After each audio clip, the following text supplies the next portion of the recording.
Hello everyone, a very warm welcome to all of you. I am Kurat and I am your tutor for today's lecture. आज के इस video में हम discuss करेंगे Ladli Beti scheme, जो कि एक स्टेट स्पॉन्सर्ड स्कीम है, जो इम्पॉर्टेंट रहने वाली है आपके एसएसबी पॉइंट ऑफ व्यू से, क्योंकि जो एसएसबी का फीमेल सुपरवाइजर सिलेबस है उसमें ये स्कीम सारी मेंशन्ड है। तो इसकी क्या एलिजिबिलिटी रहती है, इस स्कीम किस बारे में है, क्या बेनिफिट्स मिलते हैं, एलिजिबिलिटी क्या है, डॉक्यूमेंट्स क्या-क्या ज़रूरत है, कैसे हम अप्लाई करेंगे, इस वीडियो में हम सारा वन बाय वन डिस्कस करने जा रहे हैं। तो लेट्स गेट स्टार्टेड। इसके फीचर्स के बारे में अगर देखेंगे, ये स्कीम क्या है, ये स्कीम जो है ये एक Jammu and Kashmir government sponsored social assistance scheme है, meant for new born girl child of union territory of Jammu and Kashmir and Ladakh, born on or before or after 1 April 2015। तो ये जो है ये गवर्नमेंट स्पॉन्सर्ड स्कीम है, सोशल असिस्टेंस स्कीम है उन बच्चियों के लिए जो न्यू बॉर्न लड़कियां हैं जो पैदा होती हैं 1 अप्रैल 2015 के बाद, उनके लिए ये स्कीम है। तो मेन ऑब्जेक्टिव क्या था अब इस स्कीम को लॉन्च करने का, वो ये था कि to arrest the declining female sex ratio, क्योंकि 2011 का जो सेंसस हुआ हमारे इंडिया में, उसमें देखा गया कि फीमेल सेक्स रेशो जो है वो घट गया है, वो बहुत घटा हुआ है, और वो near to I think 889 Jammu and Kashmir में था एंड 900 समथिंग 988 शायद इंडिया का था। तो उसको अरेस्ट करने के लिए, फीमेल सेक्स रेशो अरेस्ट करने के लिए ये स्कीम लॉन्च करी गई, सो दैट असिस्टेंस प्रोवाइड किया जाए पेरेंट्स को, सो दैट ये जो लड़कियां हैं ये इनको इन पे बोझ ना बने कल इनकी शादी को लेके या पढ़ाई को लेके। फाइन। तो स्कीम जो है ये एक हाइब्रिड डिपॉजिट प्लान है जिसमें 2 फेजेज़ है।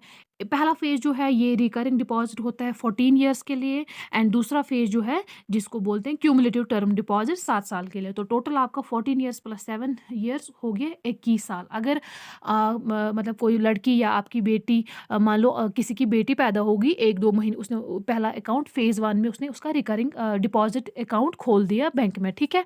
तो वो चला जाएगा 14 इयर्स के लिए। जब वो 14 साल की होगी तो एक फेज़ उसका कंप्लीट हो जाएगा। फिर क्यूमुलेटिव टर्म डिपॉजिट जो है उसके बाद 1 महीने के बाद क्यूमुलेटिव टर्म डिपॉजिट शुरू हो जाएगा 7 साल के लिए। तो मान लो 21 साल की जब आपकी बेटी होगी, उसके बाद से इसके जितने भी बेनिफिट्स हैं वो उसको अवेल होंगे, ठीक है? तो अब इसकी हाइब्रिड डिपॉजिट प्लान है, कितने फेज़ हैं? 2 phases, first phase and second phase. Fine. तो अब क्या है कि जो पहला फेज़ है 14 इयर्स का, दूसरा फेज़ है 7 साल का। तो इसमें क्या है, मंथली कंट्रीब्यूशन जो है 1000 का मंथली कंट्रीब्यूशन फेज़ 1 में किया जाता है। कौन करता है? Jammu and Kashmir government.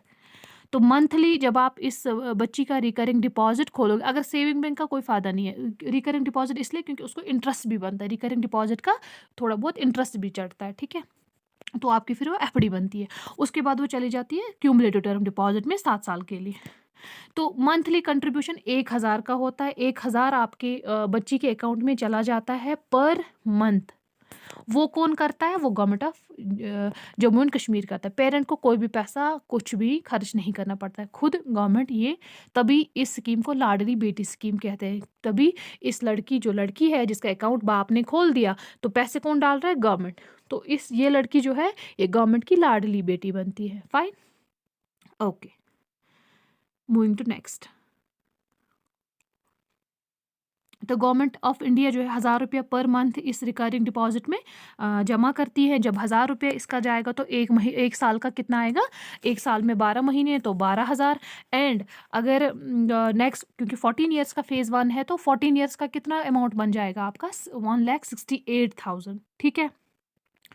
हो गया 1,68,000, कब जमा हो जाएगा? 14 इयर्स के बाद। अब ये फेज़ 1 में है इस वक़्त, उसके बाद फिर ये अमाउंट जो है उसके बाद ये फेज़ 2 में चला जाएगा, ये अकाउंट ये मैच्योर हो जाएगा, चला जाएगा क्यूमुलेटिव टर्म डिपॉज़िट अकाउंट में, ठीक है? 21 साल के बाद।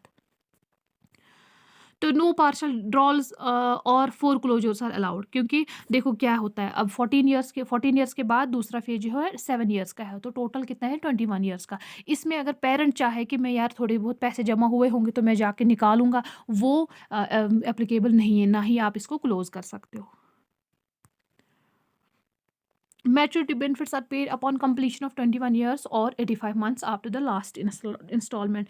जो maturity benefits है इस स्कीम के जो benefits है वो उससे पहले नहीं मिलेंगे, वो मिलेंगे आपकी जब बेटी होगी 21 साल की या 85 मंथ्स की, उसके बाद ही इसके benefits मिलेंगे, उससे पहले नहीं। तो रिकरिंग डिपॉजिट अकाउंट जो है under this scheme shall be open by the natural or legal guardian of the girl child. अब जो ये बच्चा है ये 1 महीने का या 2 महीने की बेटी होगी तो खुद तो नहीं कर सकती ना, ये अकाउंट जाके बैंक में खोलेगी। इसके जो है कौन खोल सकता है इसका अकाउंट? इसका जो लीगल पेरेंट होगा या लीगल गार्डियन होगा, ठीक है। तो नॉमिनेशन इसमें कोई एप्लीकेबल नहीं है। In case of beneficiaries death the account will be closed immediately with the balance reverting to the union territories. अगर इन केस इस बच्ची की डेथ हो जाएगी जिसका अकाउंट वहाँ पे खोला है, अगर इसकी डेथ हो जाएगी इन केस, तो इसका अकाउंट क्लोज हो जाएगा एंड जो बैलेंस है वो वापस union territory of Jammu and Kashmir में चला जाएगा। पैसा उन्हीं का था तो उन्हीं को जाएगा। अब एलिजिबिलिटी देखते हैं, कौन लड़की जो है गवर्नमेंट की लाडली बेटी बनने के लिए एलिजिबल है। तो गर्ल चाइल्ड जो बॉर्न होगी 1 अप्रैल 2015 को, ये एक MCQ इम्पॉर्टेंट बनेगा। एंड दूसरा जो यहाँ पे एक और इम्पॉर्टेंट चीज़ है, जितनी भी यहाँ पे जो डिस्ट्रिक्ट्स मेंशन्ड है, श्रीनगर, अनंतनाग, बडगाम, जम्मू, कठुआ, पुलवामा, सांबा, किश्तवाड़, ये ऐसे डिस्ट्रिक्ट्स हैं ना जिनका लो चाइल्ड सेक्स रेशियो है, देखा गया है। अभी और भी क्या बोलते हैं डिस्ट्रिक्ट्स हैं जो अनकवर्ड है, वो भी मतलब इन फ्यूचर में ये वो भी ऐड होंगे, बट अभी जो लो चाइल्ड सेक्स रेशियो डिस्ट्रिक्ट्स हैं वो ये मेंशन्ड है, लाइक श्रीनगर, अनंतनाग, बडगाम, जम्मू, कठुआ, पुलवामा, सांबा एंड किश्तवाड़। तो CDPO का आपको सैंक्शन लेटर लेना है। यहाँ पे एलिजिबिलिटी है, आप इन डिस्ट्रिक्ट्स को बिलोंग करते हो। एलिजिबिलिटी क्या है? गर्ल जो बॉर्न होगी 1 अप्रैल 2015 को, दूसरा सैंक्शन लेटर कि आप इन डिस्ट्रिक्ट से बिलोंग करते हो, फाइन।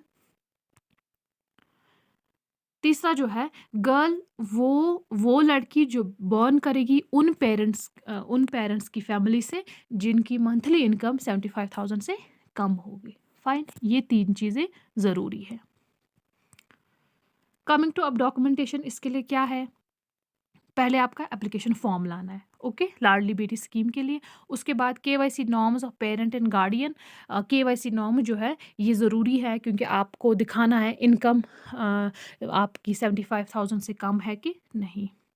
उसके बाद सैंक्शन लेटर जो अभी मैंने डिस्कस किया फ्रॉम CDPO। जब आप ICDS ऑफिस जाओगे वहाँ पे आपको CDPO सैंक्शन लेटर लिख के देगा कि हाँ भाई आप बिलोंग करते हो इन डिस्ट्रिक्ट से जो मेंशन्ड है। तो हमारे जो है इस स्कीम के तहत 8 डिस्ट्रिक्ट्स जो है, लाइक यहाँ पे मैं दिखाऊंगी फिर से, जो श्रीनगर, जम्मू, अनंतनाग, बडगाम, जम्मू, कठुआ, पुलवामा, सांबा, किश्तवाड़। तो यहाँ पे भी MCQ आ रहा है कि MCQ यहाँ पे बनेगा कि कितने डिस्ट्रिक्ट्स लो चाइल्ड सेक्स रेशियो में या CDPO के तहत सैंक्शनड डिस्ट्रिक्ट्स हैं, वो 8 हैं, ठीक है।